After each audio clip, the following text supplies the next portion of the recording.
राधे राधे दोस्तों, जय श्री कृष्ण। तो आइए श्रवण करते हैं भादव मास। नगर में एक धनी व्यापारी रहता था। दूर दूर तक उसका व्यापार फैला हुआ था। नगर में उस व्यापारी का सभी लोग मान सम्मान करते थे। इतना सब कुछ होने पर भी वह अक्सर बहुत दुखी रहता था, क्योंकि उस व्यापारी का कोई पुत्र नहीं था। दिन रात उसे यही एक चिंता सताती रहती थी, उसकी मृत्यु के बाद उसके इतने बड़े व्यापार और धन संपत्ति को कौन संभालेगा। पुत्र पाने की इच्छा से वह व्यापारी प्रति सोमवार भगवान शिव की पूजा किया करता था। सायंकाल को व्यापारी शिव मंदिर में जाकर भगवान शिव के सामने घी का दीपक जलाया करता था। उस व्यापारी की भक्ति देखकर एक दिन पार्वती ने भगवान शिव से कहा, हे प्राणनाथ, यह व्यापारी आपका सच्चा भक्त है। कितने दिनों से यह सोमवार को व्रत और पूजा नियमित कर रहा है। भगवान,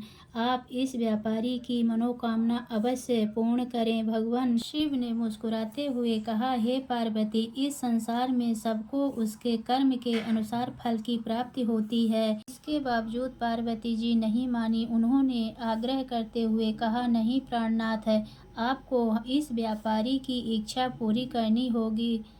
यह आपका अनन्य भक्त है। प्रति सोमवार आपका विधिवत व्रत रखता है और पूजा अर्चना के बाद आपको भोग लगाकर एक समय भोजन ग्रहण करता है।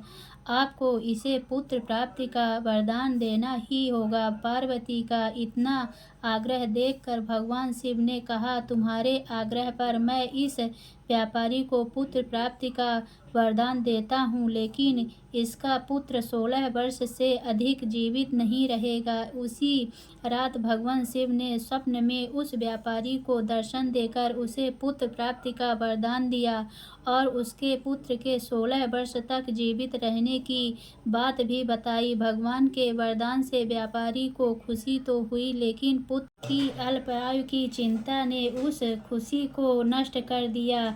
व्यापारी पहले की तरह सोमवार की विधिवत व्रत करता रहा। कुछ महीने पश्चात उसके घर अति सुंदर पुत्र उत्पन्न हुआ। पुत्र जन्म से व्यापारी के घर में खुशियां भर गई। बहुत धूमधाम से पुत्र जन्म का समारोह मनाया गया। व्यापारी को पुत्र जन्म की अधिक खुशी नहीं हुई, क्योंकि उसे पुत्र की अल्प आयु के रहस्य का पता था। यह रहस्य घर में किसी को नहीं मालूम था। विद्वान ब्राह्मणों ने उस पुत्र का नाम अमर रखा। जब वह 12 वर्ष का हुआ तो शिक्षा के लिए उसे वाराणसी भेजने का निश्चय हुआ। व्यापारी के अमर के मामा दीपचंद को बुलाया और कहा कि अमर को शिक्षा प्राप्त करने के लिए वाराणसी छोड़ आओ। अमर अपने मामा के साथ शिक्षा प्राप्त करने के लिए चल दिया।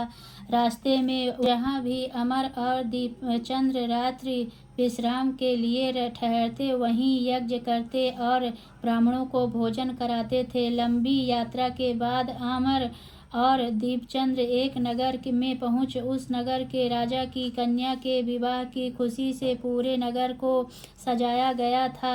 निश्चय समय पर बारात आ गई, लेकिन वह वर का पिता अपने बेटे के एक आंख से काने होने के कारण बहुत चिंतित था। उसे इस बात का भय था कि कहीं राजा को इस बात का पता चल गया, वह विवाह से इनकार कर देंगे, इससे उसकी बदनामी होगी। वर के पिता ने अमर को देखा तो उसके मस्तिष्क में एक विचार आया। उसने सोचा, क्यों न इस लड़के को दूल्हा बनाकर राजकुमारी से विवाह कर दूं। विवाह के बाद उसको धन देकर विदा कर दूंगा और राजकुमारी को अपने नगर में ले जाऊंगा। वर के पिता ने इसी संबंध में अमर और दीपचंद से बात की। दीपचंद ने धन मिलने के लालच में वर के पिता की बात स्वीकार कर ली। अमर को दूल्हे के वस्त्र पहनाकर राजकुमारी चंद्रिका से विवाह कर दिया गया। राजा ने बहुत सा धन देकर राजकुमारी को विदा किया।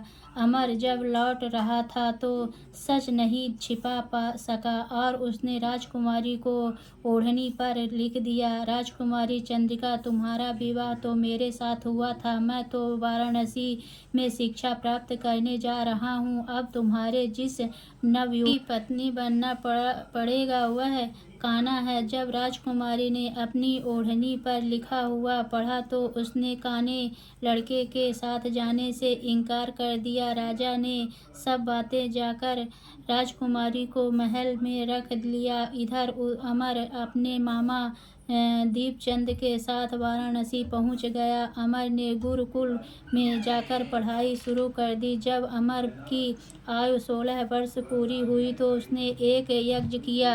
यज्ञ की समाप्ति पर ब्राह्मणों को भोजन कराया और खूब अन्न वस्त्र दान कर रात को अमर अपने शयन कक्ष में सो गया। शिव के वरदान के अनुसार अवस्था में ही अमर के प्राण पखेरु उड़ गए। सूर्योदय पर मामा अमर को मृत देखकर रोने पीटने लगा। आसपास के लोग भी एकत्रित होकर दुख प्रकट करने लगे।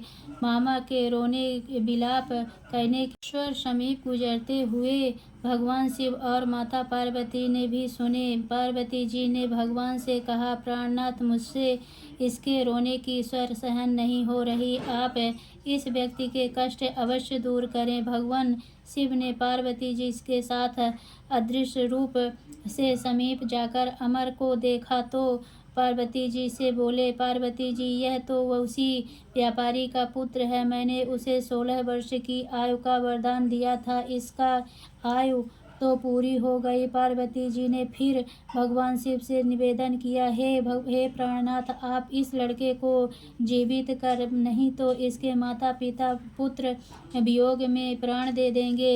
इस लड़के का पिता तो आपका परम भक्त है, वर्षों से सोमवार का व्रत करते हुए आपको भोग लगा रहा है। पार्वती जी के आग्रह करने पर भगवान शिव ने इस लड़के को जीवित होने का वरदान दिया और कुछ ही पल में वह जीवित होकर उठ बैठा।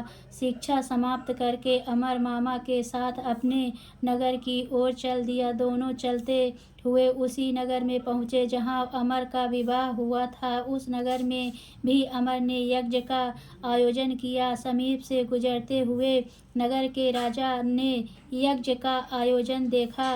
राजा ने अमर को तुरंत पहचान लिया। यज्ञ समाप्त होने पर राजा अमर और उसके मामा के महल में ले गए और कुछ दिन महल में रखकर बहुत सा धन वस्त्र देकर राजकुमारी के साथ विदा किया। रास्ते में सुरक्षा के लिए राजा ने बहुत से सैनिकों को भी साथ भेजा। दीपचंद ने नगर में पहुंचने से पहले ही दूत को घर भेजकर अपने आगमन की सूचना भेजी। बेटे अमर को जीवित वापस लौटने की सूचना से व्यापारी बहुत प्रसन्न हुआ। व्यापारी ने अपनी पत्नी के साथ स्वयं को एक कमरे में बंद कर रखा था।